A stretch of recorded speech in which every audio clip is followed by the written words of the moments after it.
नमस्कार। Study IQ IAS Hindi में आप सभी लोगों का बहुत बहुत स्वागत है। मैं हूं विरत दुबे और अपने 47वें मॉडर्न इंडियन हिस्ट्री की क्लास में आप सभी लोगों का बहुत बहुत स्वागत करता हूं। स्पेक्ट्रम सीरीज को लगातार हम कवर कर रहे हैं और लमसम आज हम चैप्टर नंबर 9 के अंतिम भाग में पहुंच चुके हैं। और चैप्टर नंबर 9 जो है आप लोग लगातार पढ़ रहे हो वो धार्मिक सुधार से संबंधित है। अभी मैं आपको दिखा दूंगा। उससे पहले आपको बता देता हूं कि इस लेक्चर की PDF आपको इस टेलीग्राम ग्रुप से मिल जाएगी। आप इसे स्कैन करके जुड़ सकते हो या फिर टेलीग्राम में विरत दुबे 01 बिना किसी स्पेस के सर्च करोगे तो आप हमें मिल जाओगे। जैसा कि मैंने बताया कि हम इकाई 4 में हैं और इकाई 4 में हमने आपको चैप्टर नंबर 9 यानी अध्याय 9 जो है धार्मिक सुधार आंदोलनों के ऊपर जो है उसके ऊपर लगातार चर्चा कर रखी है। सामाजिक सांस्कृतिक सुधार वगैरह सब इसमें आते हैं। तो सुधार आंदोलनों में हम लोग मुस्लिम सुधार आंदोलन की तरफ अग्रसर हो चुके हैं, जिसमें कल मैंने आप लोगों को अलीगढ़ मूवमेंट यानी अलीगढ़ आंदोलन के बारे में बताया था, सर सैयद अहमद खान और उनकी उपलब्धियों के बारे में बताया था। आशा करते हैं कि वो वाला लेक्चर भी आपको ठीक तरह से समझ में आया होगा।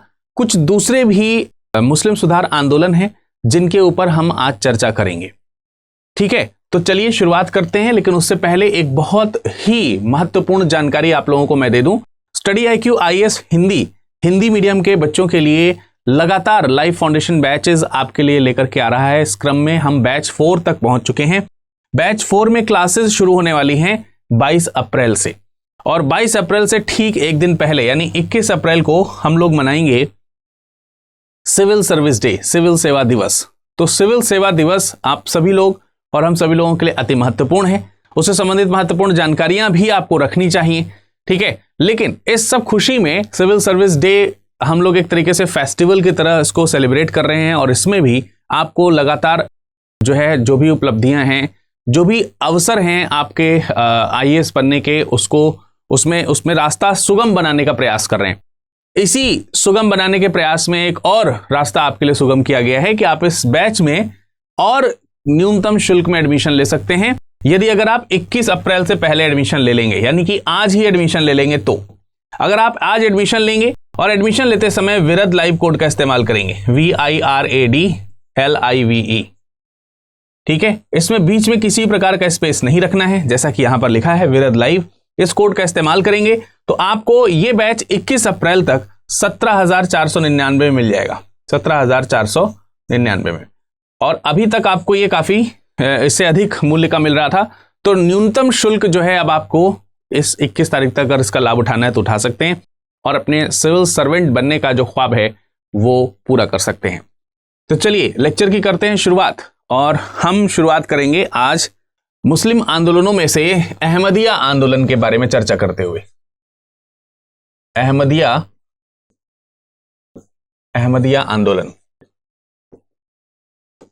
ठीक है, इसके ऊपर आज हमारी चर्चा रहेगी।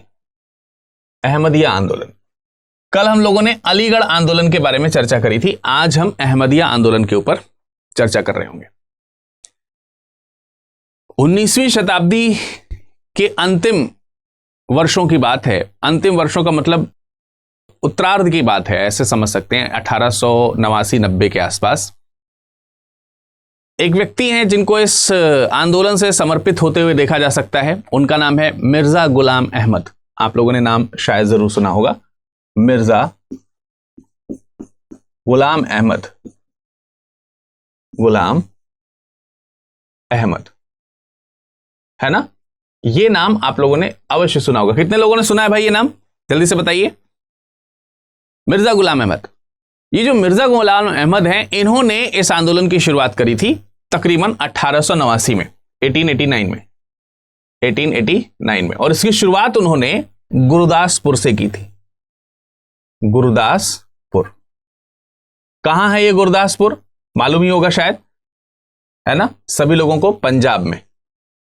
गुरदासपुर से इस आंदोलन की शुरुआत की गई थी, पंजाब में। और पंजाब में एक जगह थी जिसका नाम था कादिया, और इसी वजह से इसको कादियानी आंदोलन भी बोलते हैं। गुरदासपुर में भी कादिया, ठीक है, इसी वजह से इसको कादियानी आंदोलन के रूप में भी जाना जाता है, आंदोलन।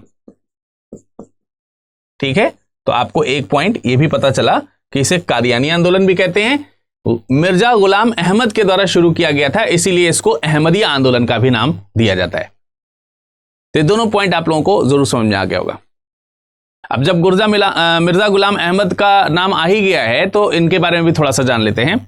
इनका जन्म हुआ था 1835 में, और 1835 में इसी गुरदासपुर में ही 1835 में इनका जन्म हुआ था। ठीक है, तो जन्म के बारे में भी आप समझ गए हैं कि ये पैदा भी गुरदासपुर में ही हुए और गुरदासपुर से ही इस आंदोलन की शुरुआत की गई थी। मिर्जा गुलाम अहमद के अहमदिया आंदोलन और इनके जो दूसरे इनके फॉलोअर्स थे, फॉलोअर्स में जैसे कि मतलब जो भी इनके आंदोलन के समर्थक थे, प्रमुख जो उपदेशक थे, इंक्लूडिंग मिर्जा गुलाम अहमद जी, तो खास तौर पे अगर हम गुलाम अहमद जी की बात करें तो ये स्वयं को पैगंबर, ईश्वर का पैगंबर इन्होंने अपने आप को कहा है। जैसे पैगंबर हजरत मोहम्मद आए थे संसार में, उसी प्रकार से इन्होंने भी अपने आप को पैगंबर कहा है और इनके फॉलोअर्स भी अपने आप को पैगंबर कहते हैं। तो इनका जो बेसिक ये जो रिफॉर्म हुआ है मुस्लिम सुधार में, आंदोलनों में कि किस प्रकार का सुधार लाना चाहते हैं, वो भी वही है कि इस समय तक इन्हें लगता है कि इस्लाम को मानने वाले तमाम सारे ऐसे लोग हैं, खासकर भारतीय मुस्लिम ऐसे हैं जिनके अंदर इस्लाम को लेकर के काफी अशुद्धि आ गई है। तो उद्देश्य यही है कि भारत में शुद्ध इस्लाम की स्थापना करना। इस आंदोलन का जो उद्देश्य है वो क्या आपको देखने को मिलेगा? ये उद्देश्य आपको देखने को मिलेगा भारत में शुद्ध इस्लाम की स्थापना हो। ठीक है, यानी कि उसमें जो कुरीतियां हैं, उसमें जो अशुद्धियां जो मिल गई हैं, उस अशुद्धि को हटाया जाए, कुरीति को हटाया जाए। लेकिन आप देखेंगे कि इस तरह से इन्होंने जो आंदोलन चलाया है, क्योंकि अगर हम मिर्जा गुलाम अहमद की बात करें तो मिर्जा गुलाम अहमद जो हैं खुद ही उदारवादी हैं। ये उदारवादी हैं, लिबरल हैं, ये कट्टरपंथी टाइप के नहीं हैं, या कि बहुत उन्मादी नहीं हैं, बहुत ही सलीके से चीजों को परिवर्तित करना चाहते हैं और पूरी तरीके से इस्लाम के नियमों के आधार पर ही, अंतर्गत ही चेंजेस लाना चाहते हैं। कुरान के नियमों के आधार पर ही सारी चीजें लेकर के आना चाहते हैं। तो इसी वजह से इनके जो सिद्धांत हैं, इनके जो भी सिद्धांत हैं, वो सिद्धांत भी कैसे हैं? वो सिद्धांत भी उदारवादी सिद्धांत हैं, उदारवादी। ठीक है, ये चीज हमको थोड़ा सा ध्यान रखना है कि बहुत ज्यादा एग्रेसिव नहीं है, उदारवादी सिद्धांत है इनके। तो एक तरीके से देखा जाए तो इस्लाम में जो रिफॉर्म्स हो रहे हैं, उन रिफॉर्म्स में भी ये आंतरिक विद्रोह एक तरीके का है इस्लाम धर्म का, जिसमें ये उदारवादी माध्यम से चीजों को रिफॉर्म करना चाहते हैं। मतलब इन्होंने मुसलमानों का जो जिहाद वाला जो प्रक्रिया है, ठीक है, इन्होंने मुसलमानों के जिहाद का विरोध किया है। मुसलमानों के जो धार्मिक, जिसको बोल सकते हैं कि एक रिफॉर्म के तौर पर लिया जाता है, जिहाद का क्या किया इन्होंने? विरोध किया है। मतलब ये नहीं है कि जो व्यक्ति आपके धर्म से गैर धर्म का है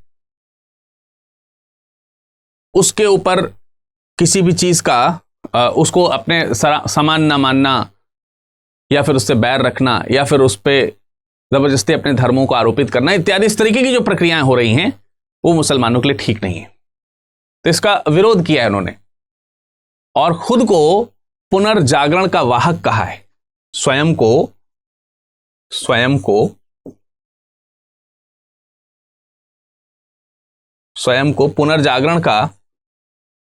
पुनर्जागरण का वाहक। ठीक है, मतलब एक तरीके का ये रिफॉर्म लेकर के आ रहे हैं, ऐसा इन्होंने प्रेरित किया है। तो ये इंपॉर्टेंट बात है। ये अहमदिया जो पंथ है, इस्लाम का अहमदिया पंथ, मैंने आपको बताया कि क्योंकि ये खुद जो है बहुत ही उदारवादी प्रवृत्ति के हैं, उदारवादी चरित्र के हैं, तो इनका जो रिफॉर्म है वो भी उदारवादी रिफॉर्म है। इनका विश्वास है कि धर्म जो है किसी को भी एकरूपता के अंतर्गत लाने का प्रयास करता है। धार्मिक युद्ध ये सही नहीं है। धार्मिक युद्ध को इन्होंने समाप्त करने की अपील करी है। रक्तपात नहीं होना चाहिए जब हम धर्म का प्रचार कर रहे हों, तो नैतिकता, शांति और न्याय, इसकी पुनर्स्थापना जो है वो धर्म के माध्यम से होनी चाहिए, जिसके लिए इन्होंने ये आंदोलन, ये कैंपेन चलाया था। समझ में आ रही बात कि नहीं? तो ये मिर्जा गुलाम अहमद जो है इस प्रकार के रिफॉर्म के लिए एक तरीके से मसीहा थे। 1890 में उन्होंने एक किताब लिखी जिसका नाम था बहरीन अहमदिया। बहरीन ए अहमदिया। ये 1890 में इन्होंने किताब लिखी और इसमें जितने भी इनके उद्देश्य थे वो सारे उद्देश्य जो है वो इसमें प्रकाशित हुए। वो सारे उद्देश्य इसमें प्रकाशित हुए। वही उद्देश्य जो अभी थोड़ी देर पहले मैंने बताया, जिहाद नहीं करना है, नैतिकता का पालन करना है, नैतिकता, न्याय, धर्म, इसकी स्थापना करना है। ठीक है, इसकी स्थापना करना है। जिहाद का विरोध किया है। धर्म की स्थापना में रक्तपात का विरोध किया है। रक्तपात का विरोध किया है मतलब किसी प्रकार से युद्ध नहीं होना चाहिए, युद्ध का विरोध किया है। धार्मिक युद्ध वगैरह जो होते हैं, ये सब चीजें जो है इसमें इन्होंने बताई हैं, समझाई हैं। तो ये हमको यहां पर समझ में आता है कि पूरी तरीके से जो अहमदिया आंदोलन है वो एक रिफॉर्म लेकर के जरूर आया होगा। तो ये चीज हमको समझ में आती है कि भाई ये एक उदारवादी आंदोलन। इसमें कुछ और पॉइंट्स भी आप ऐड कर सकते हो, जैसे कि ये जो बहरीन अहमदिया किताब है, इसमें अपने आंदोलन के स्वरूप की व्याख्या तो उन्होंने करी ही करी है, साथ में उन्होंने ये भी लिखा है कि मस्जिद और राज्य ये पृथक होने चाहिए। मस्जिद और राज्य ये पृथक होने चाहिए, यानी धर्म को राज्य में एंट्री नहीं होनी चाहिए। यानी राज्य जो है वो धर्म के आधार पर अगर हम चलाएंगे तो वो अनुचित रहेगा। बात समझ रहे हैं? कई सारे शासकों ने ऐसा किया है कि रिलीजन अलग है और जो लॉ है वो अलग है, कानून अलग है। तो वही मतलब यहां पर कहने का है कि मस्जिद और राज्य जो है वो पृथक होने चाहिए। मानवाधिकार,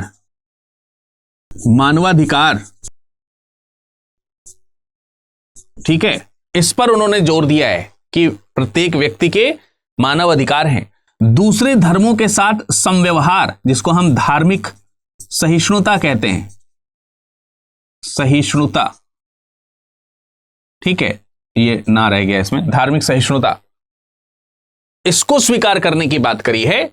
तो ये है आपका अहमदिया आंदोलन। तो आई होप कि आपको अहमदिया आंदोलन के बारे में ठीक तरीके से जानकारी मिली होगी कि अहमदिया आंदोलन क्या है। यह मिर्जा गुलाम अहमद द्वारा शुरू किया गया था गुरदासपुर पंजाब से। यह एक उदारवादी सिद्धांतों का अनुसरण करने वाला ये आंदोलन है। इसके फॉलोअर्स भी उदारवादी आंदोलन का समर्थन करते हैं। जो धार्मिक युद्ध है जिसे हम जिहाद की संज्ञा देते हैं, इसका विरोध करते हैं। इसमें प्रमुख रूप से मानवाधिकारों, धार्मिक सहिष्णुता, राज्य और जो धर्म है उसकी पृथकता, रक्तपात का विरोध और ये सब चीजें करते हैं, और नैतिकता, न्याय और धर्म की स्थापना की बात करते हैं। और विशुद्ध रूप से जो इस्लाम है उसको प्रोपेगेट करने की बात करते हैं, उसका प्रचार प्रसार करने की बात करते हैं। तो ये एक धार्मिक सुधार आंदोलन था जो कि मिर्जा गुलाम अहमद के द्वारा शुरू किया गया। अब हम मुस्लिम धार्मिक सुधार आंदोलनों में एक और महत्वपूर्ण आंदोलन की चर्चा करेंगे जिसका नाम है देवबंद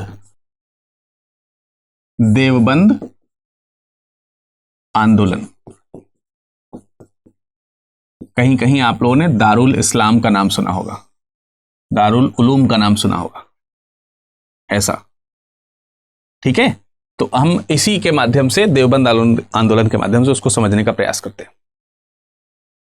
तो देवबंद आंदोलन भी जो है ये एक प्रकार से पुनर्जागरण मूवमेंट के तौर पर है, जैसे कि आपने अहमदिया आंदोलन के बारे में अभी भी सुना। ठीक है, तो ये क्या है, एक धार्मिक पुनर्जागरण आंदोलन है। यानी कि धर्म में एक फिर से रिफॉर्म लाने की जरूरत है, कुरीतियां जो है उसको दूर करने का प्रयास किया गया है, लेकिन कुछ मूलभूत डिफरेंसेस हैं अहमदिया आंदोलन और देवबंद आंदोलन में। उसमें एक शुद्ध इस्लाम की स्थापना की बात करी गई है। देवबंद आंदोलन में कुरान और हदीस की जो शिक्षाएं हैं उसका प्रचार प्रसार करने का उद्देश्य रखा गया है। कुरान एवं हदीस की शिक्षाओं का प्रचार प्रसार ये सबसे प्रमुख उद्देश्य है। अगर हम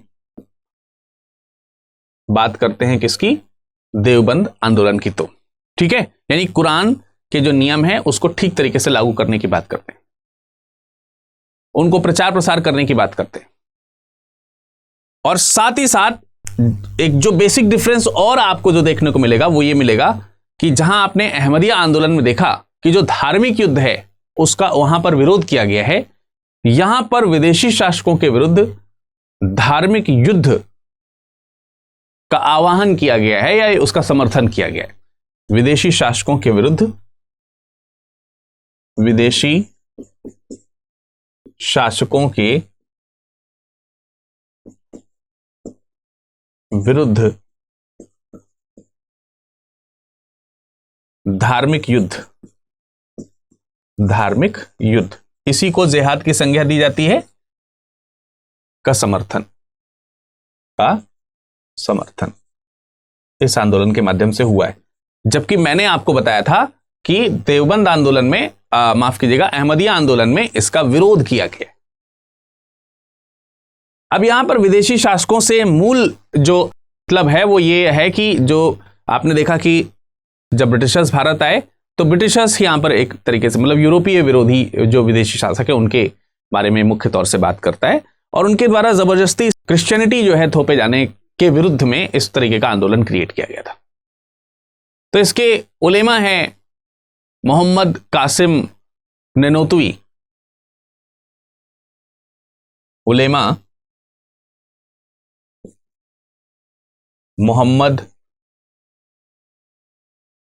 कासिम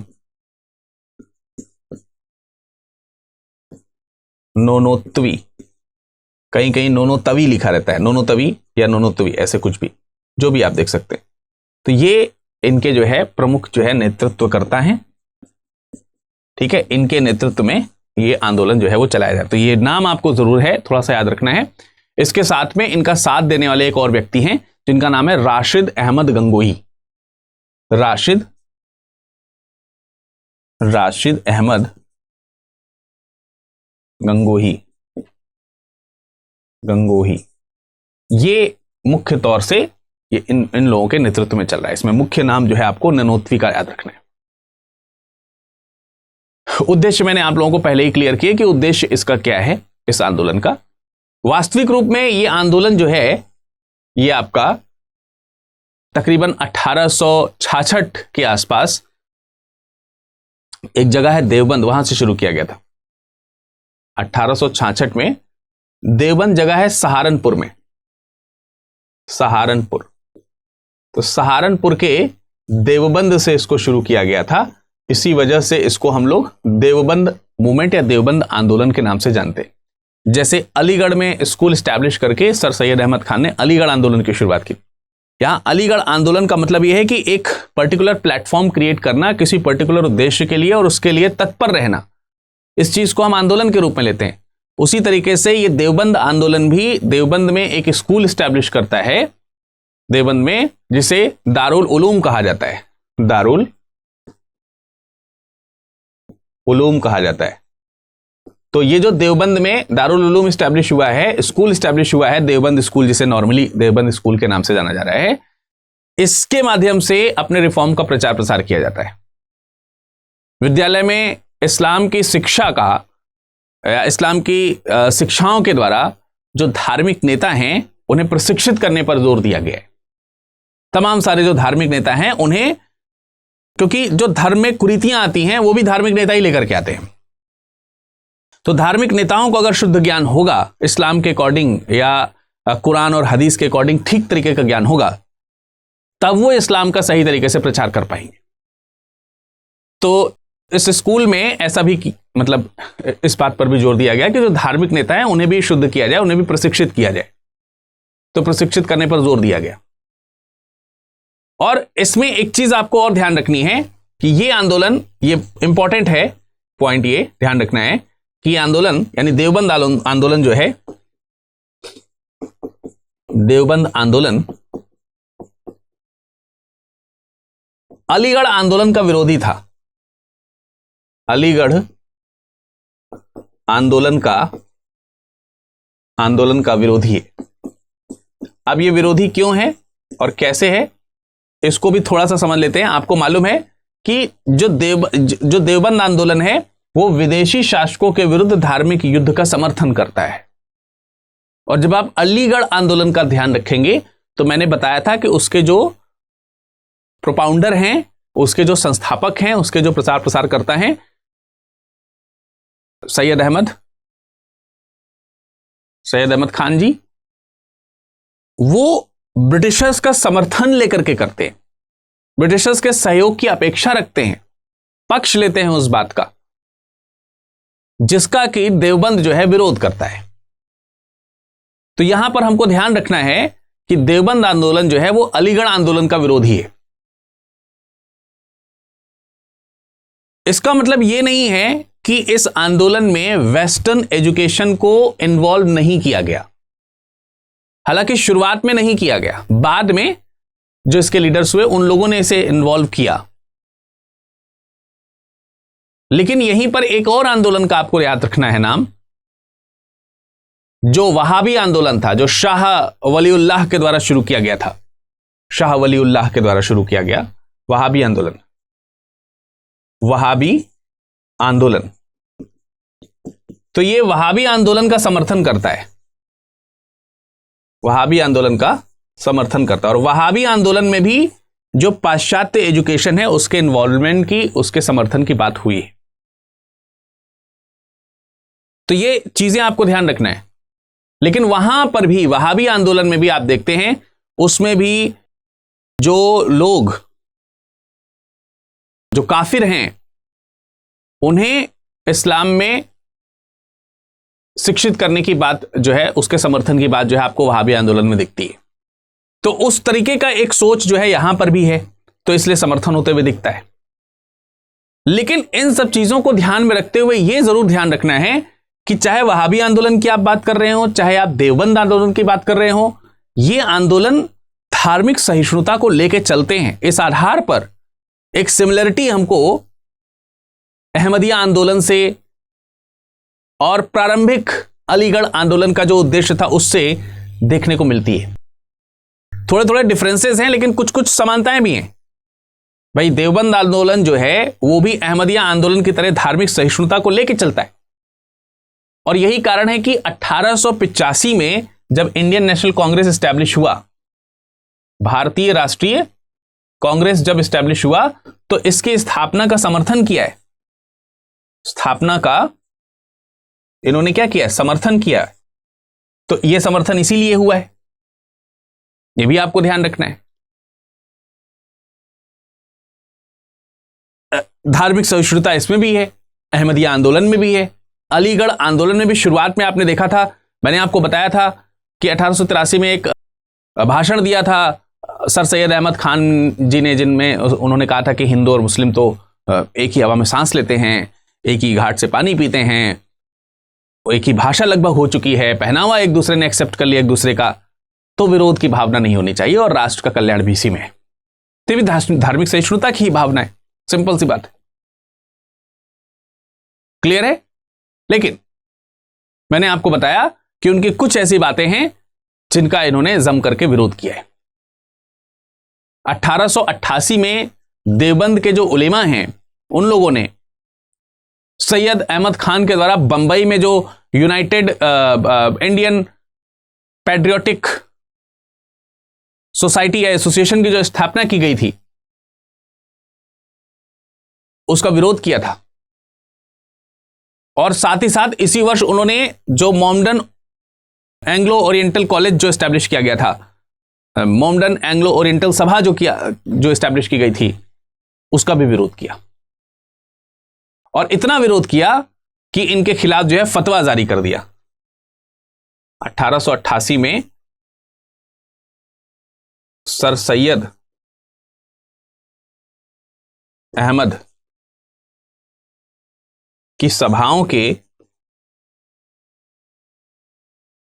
के विरोध में फतवा जारी किया गया।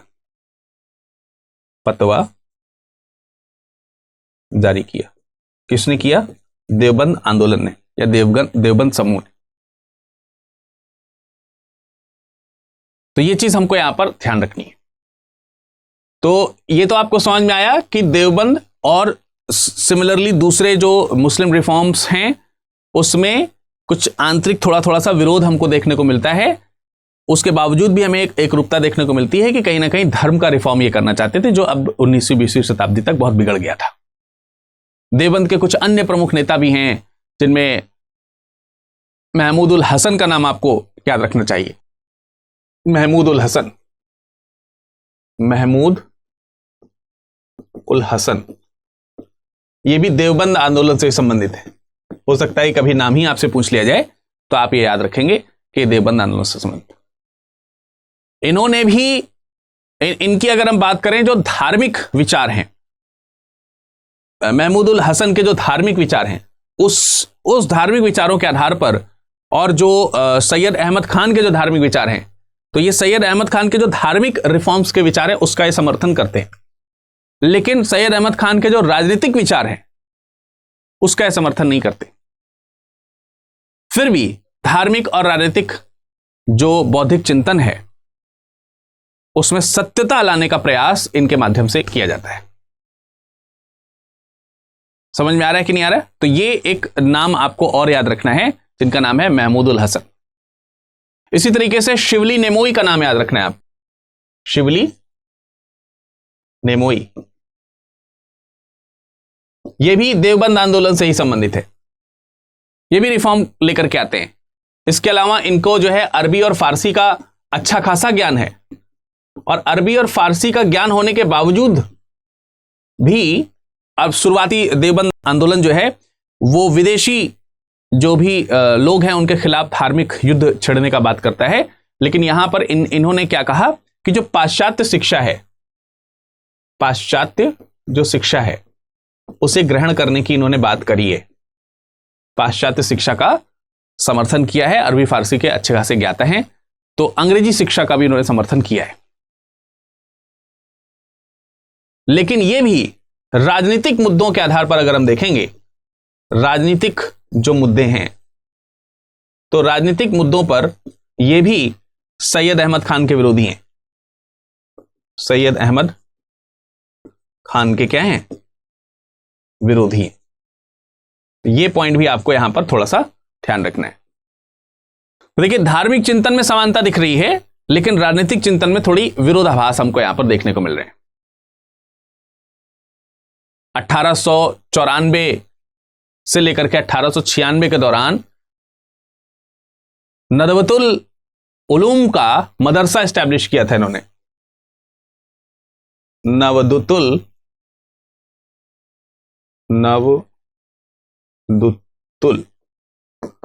उलूम मदरसा ये स्थापित किया था 1894 से 1896 के बीच में लखनऊ में। तो लखनऊ का ये जो मदरसा है ये भी काफी ज्यादा फेमस है, बहुत ज्यादा फेमस है। ठीक है, और इसमें जो है इस मदरसे में अंग्रेजी शिक्षा जो है, अंग्रेजी शिक्षा भी दी जाती थी, यानी अंग्रेजी शिक्षा का भी शुरुआत जो है इनके प्रयासों से हुआ था।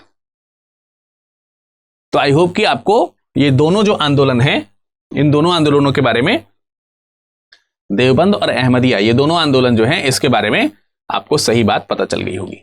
ठीक है, तो ये कुछ और मुस्लिम सुधार आंदोलन थे जो मैंने आपको यहां पर बताए। अब इस क्रम में बहुत सारे धार्मिक आंदोलनों की और धार्मिक जो सुधार हैं उनकी हम लोगों ने बात करी है। हालांकि बीच बीच में हमने सामाजिक सुधार के कुछ मुद्दों पर भी चर्चा लगातार करी है। तो अभी हम एक दो विशेष जो कुप्रथाएं 19वीं 20वीं शताब्दी तक जो मौजूद थी इसके ऊपर भी थोड़ी चर्चा कर लेते हैं, थोड़ा धर्म से हट करके। तो आप इसमें ऐसे समझ सकते हो, 19वीं 20वीं सदी के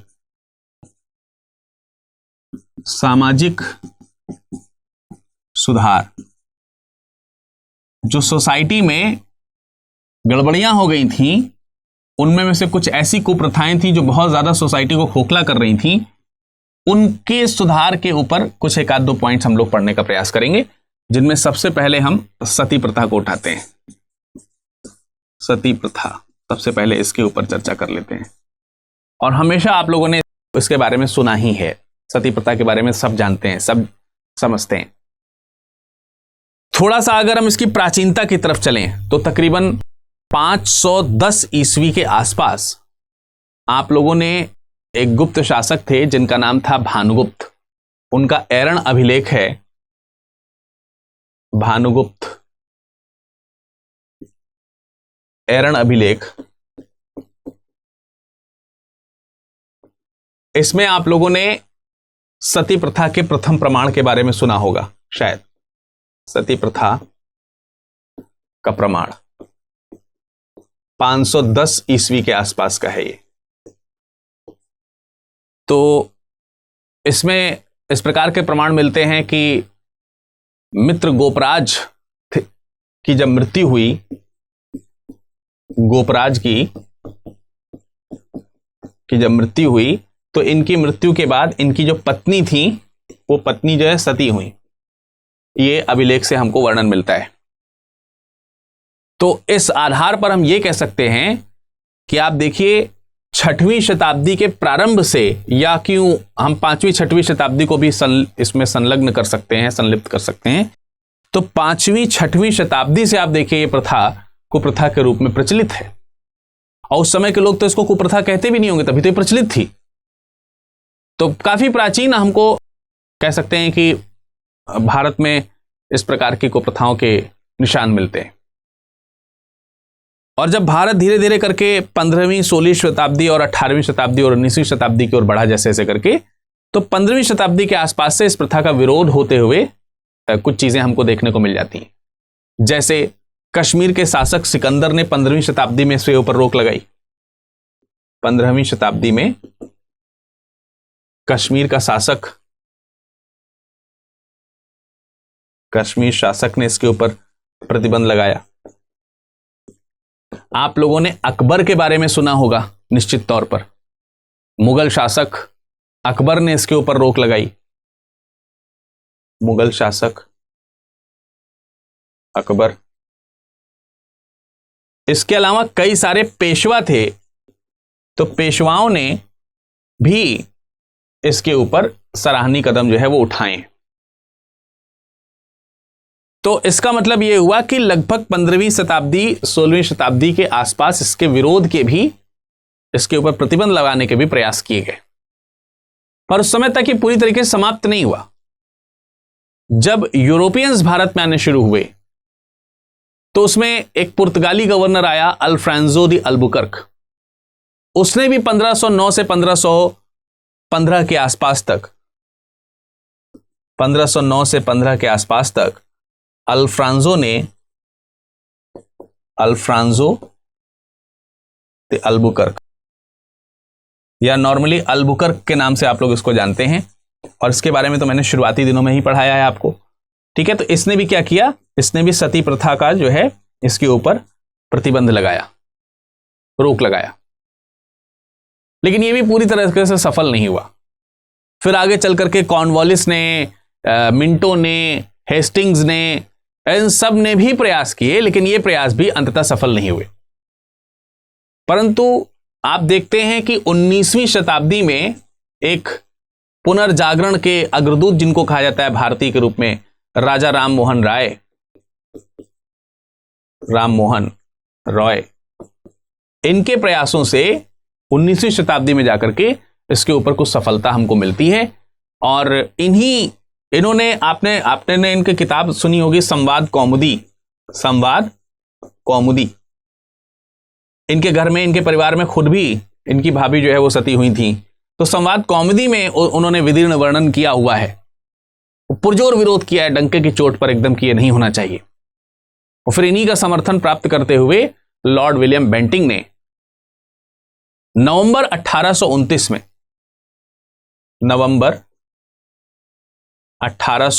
में जो लेजिस्लेटिव काउंसिल है, परिषद जो है, उस परिषद में सती प्रथा प्रतिबंध प्रस्ताव जो है वो पेश किया, और ये प्रस्ताव जो है सफलतापूर्वक पारित भी हुआ दिसंबर 1829 में, 4 दिसंबर 1829 प्रतिबंध जो है ये पारित हो गया। इनिशियली अगर देखा जाए तो इसकी शुरुआत जो है वो बंगाल से हुई। इसके लिए बंगाल नियम 17 बनाया गया, और बंगाल नियम 17 में इसको जो है प्रतिबंधित किया गया, नियम 17 में। तो शुरुआत में तो ये बंगाल में रहा, लेकिन उसके बाद धीरे धीरे करके जो दूसरी प्रेसिडेंसीज थी उसमें भी इसके ऊपर प्रतिबंध लगा दिया गया, तकरीबन 1830 के आसपास तक। फिर उसमें मद्रास हो, बंबई हो, इन सब में भी इसके ऊपर प्रतिबंध लग गया। और आपको मालूम है कि जब मैं राजा राम मोहन राय के बारे में बता रहा था, मैंने आपको इस पॉइंट के बारे में बताया था कि तमाम सारे ब्राह्मणवादी लोग थे जिन्होंने इस पर प्रतिबंध लगाने वाली याचिका के खिलाफ एक याचिका दायर की थी कि इस पर प्रतिबंध ना लगाया जाए। तब जाकर के लॉर्ड विलियम बेंटिंग की उस याचिका का समर्थन किया था राजा राम मोहन राय ने कि इस पर प्रतिबंध लगना चाहिए। तो ये सती प्रथा का रिफॉर्म था जो मैंने आपको यहां पर छोटे से शब्दों में बताने का प्रयास किया। ठीक है, तो इसी तरीके से एक और प्रचलित है बाल विवाह कह सकते हैं, शिशुवध। बाल विवाह के ऊपर चर्चा करेंगे, लेकिन अगला हम जो है बहुत ही कुप्रथा के रूप में जिसे देखा जा सकता है वो है शिशुवध, शिशुओं का वध। ठीक है, शिशुवध।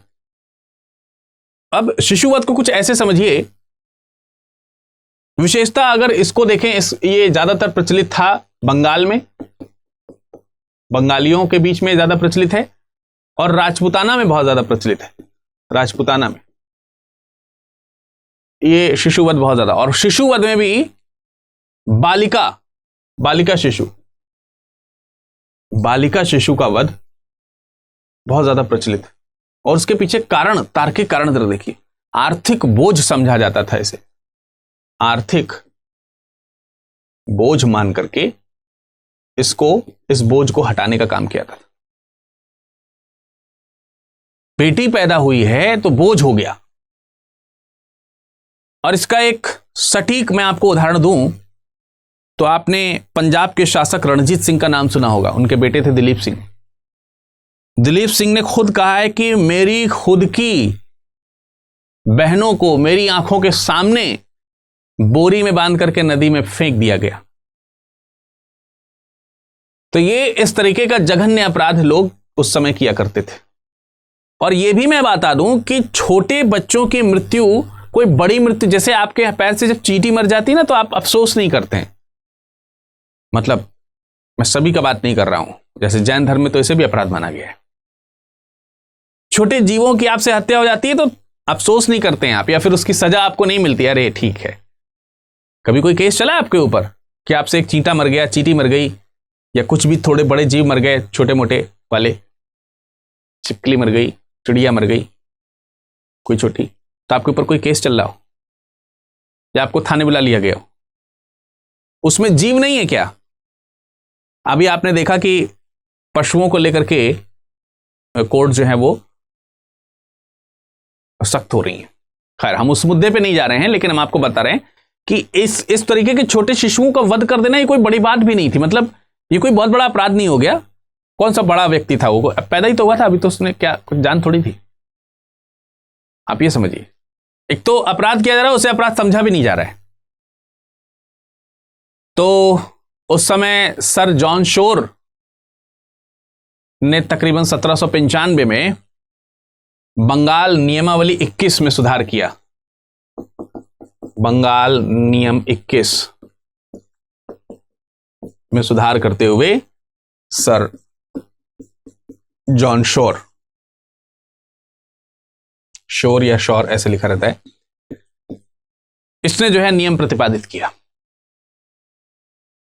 सबसे पहले 1795 के आसपास। और फिर इसके बाद आगे चल करके लॉर्ड वेलेजली जब आया तो उसने 1804 में इसी से संबंधित नियम 3, बंगाल नियम 3 प्रतिपादित किया। वेलेजली 1804 के आसपास उसने ये काम किया, और ये काम करते हुए शिशु हत्या जो है उसे भी दूसरी हत्याओं के बराबर घोषित किया। शिशु हत्या भी सामान्य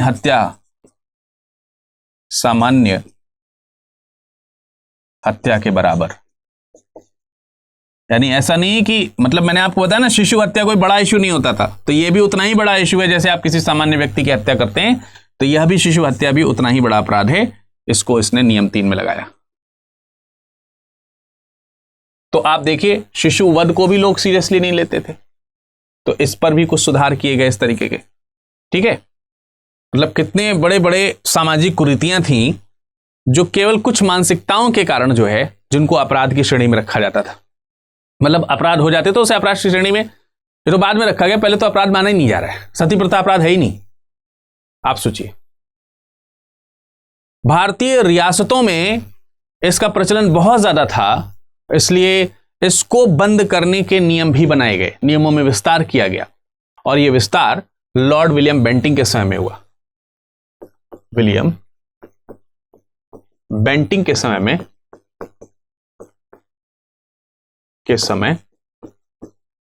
नियमों का विस्तार करते हुए राजपुताना में शिशुवध प्रतिबंधित किया गया।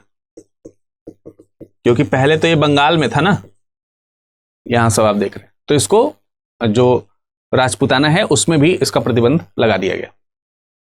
और इस पर जो लॉर्ड विलियम बेंटिंग का जो प्रतिबंध लगा, उसके बाद इसको आगे जो है लॉर्ड हर्डिंग के समय में पूरी तरीके से संपूर्ण भारत में बालिका शिशु हत्या निषेध के रूप में, बालिका शिशु हत्या निषेध, ये कानून लाया गया लॉर्ड हार्डिंग के समय में। हार्डिंग, और इसे जो है पूरे भारत में प्रतिबंधित कर दिया गया, समाप्त कर दिया गया। ठीक है, तो ये एक शिशुवध कुप्रथा थी जो सामाजिक सुधार के रूप में 19वीं 20वीं शताब्दी में लाया गया। इसी तरीके से एक और मार डालने की प्रथा थी जिसे नर बलि प्रथा कहा जाता था। नर बलि प्रथा, बालिका शिशु की हत्या का उद्देश्य क्या था कि बालिका जो है वो एक हमारे ऊपर भार है, और नर बलि किस लिए दी जाती थी? उस समय का भारत जो है वो तंत्र मंत्र से घिरा हुआ था। तंत्र मंत्र जो हैं वो बहुत ज्यादा प्रचलित थे, तंत्र मंत्र बहुत ज्यादा प्रचलित थे। समाज उन रूढ़िवादी प्रथाओं और मान्यताओं में जकड़ा हुआ है, और खास तौर से तो क्या होता था कि जब कोई तंत्र मंत्र यज्ञ हवन कुछ इस तरीके से किया था, तो उसमें नर बलि दी जाती थी, मनुष्य की बलि, किसी उद्देश्य की प्राप्ति के लिए, किसी उद्देश्य की प्राप्ति के लिए। और ऐसा अधिकतर पिछड़े और आदिवासी समाज में ज्यादा होता था। पिछड़े एवं आदिवासी समाज में इसकी प्रथा जो है आप देखेंगे कि थोड़ी ज्यादा प्रचलित थी। तो ये प्रथा भी लॉर्ड हार्डिंग के समय में इसके ऊपर भी कदम उठाया गया और इसको प्रतिबंधित करने का प्रयास किया गया। तो लॉर्ड हार्डिंग ने एक ब्रिटिश को भेजा, कैंपबेल नाम था उसका, कैंपबेल। तो हार्डिंग ने कैंपबेल की सहायता से या कैंपबेल के माध्यम से इसको प्रथा का अंत किया 1844-45 में।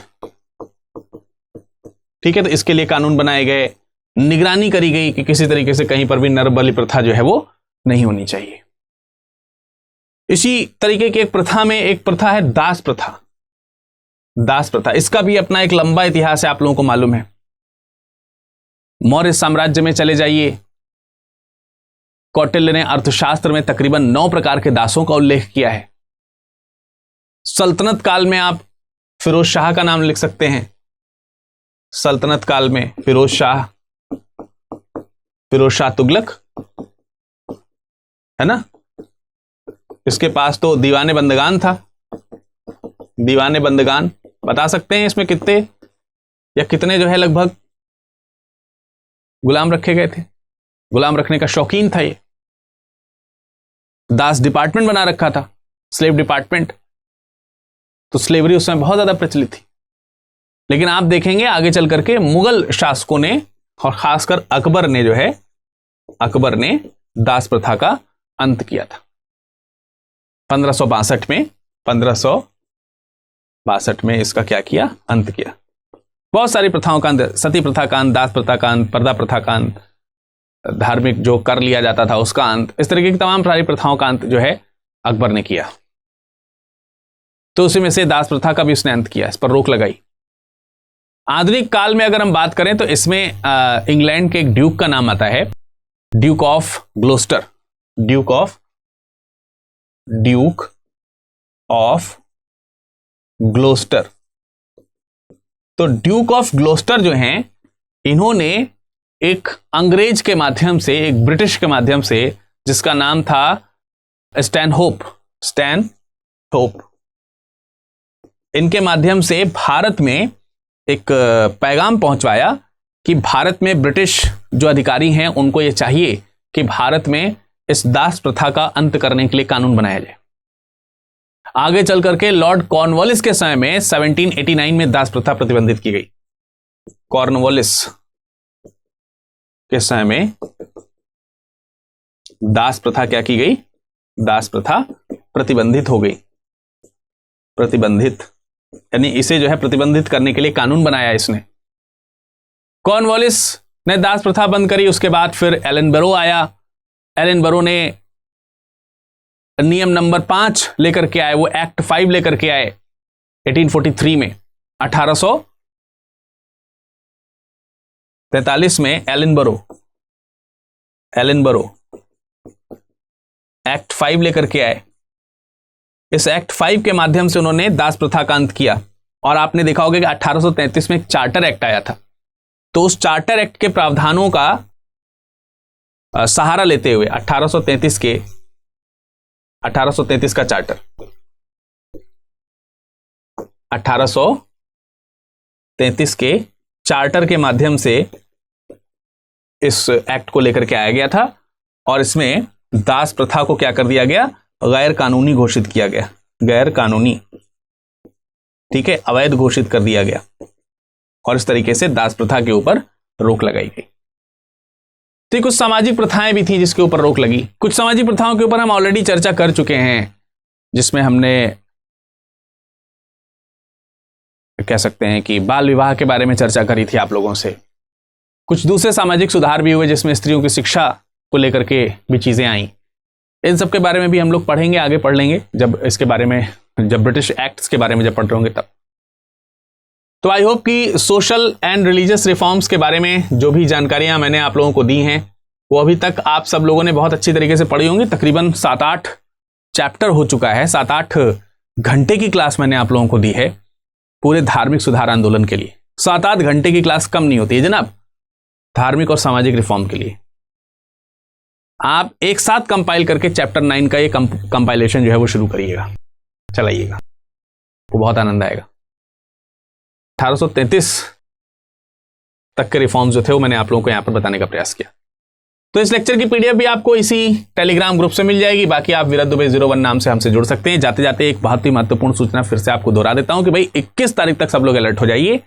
21 तारीख तक अगर आप बैच में एडमिशन लेते हैं तो आपको विराट लाइव कोड का इस्तेमाल करने पर अत्यधिक छूट मिलेगी और कोर्स जो है आपको 17,499 मिल जाएगा। 21 तारीख के बाद फिर से इसके जो मूल्य हैं वो बढ़ेंगे, इसलिए उससे पहले जो है आप इसमें एडमिशन ले लीजिए। 21 तारीख के बाद आप लोगे तो निश्चित रूप से आपको ये थोड़ा महंगा पड़ेगा। 22 अप्रैल से इसमें बैचेस जो है वो शुरू होने वाले हैं। इस आशा के साथ कि आज का लेक्चर भी आप लोगों ने उतना ही एंजॉय किया होगा, उतना ही समझा होगा जितना बाकी सारे लेक्चर्स, और ये उतना ही फ्रूटफुल रहा होगा जितना बाकी सारे लेक्चर्स को मैंने आपके लिए बनाने का प्रयास किया। मुलाकात करेंगे नए अध्याय के साथ, नई सोच के साथ। तब तक के लिए नमस्कार, धन्यवाद।